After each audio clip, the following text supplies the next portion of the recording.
विजयनगर के राजा कृष्णदेव राय के दरबार में एक दिन पड़ोसी देश का दूत आया। यह राजा कृष्णदेव राय के लिए अनेक उपहार भी लाया था। विजयनगर के राजदरबारियों ने दूत का खूब स्वागत सत्कार किया।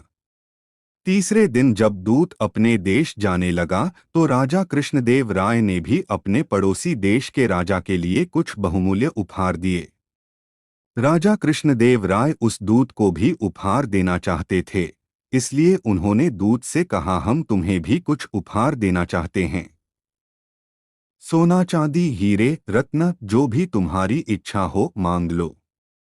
महाराज, मुझे यह सब कुछ नहीं चाहिए।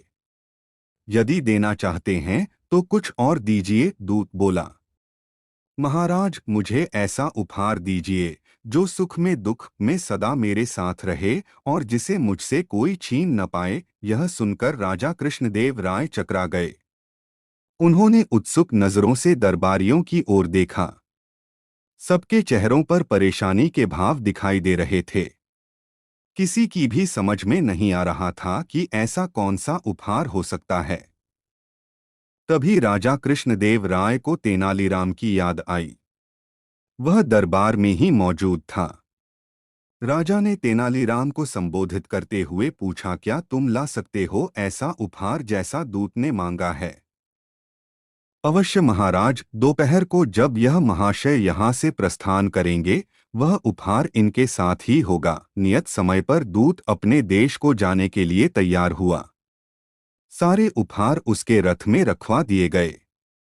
जब राजा कृष्णदेव राय उसे विदा करने लगे तो दूत बोला, महाराज, मुझे वह उपहार तो मिला ही नहीं जिसका आपने मुझसे वायदा किया था। राजा कृष्णदेव राय ने तेनालीराम की ओर देखा और बोले, तेनालीराम, तुम लाए नहीं वह उपहार? इस पर तेनालीराम हंसकर बोला, महाराज, वह उपहार तो इस समय भी इनके साथ ही है, लेकिन यह उसे देख नहीं पा रहे हैं।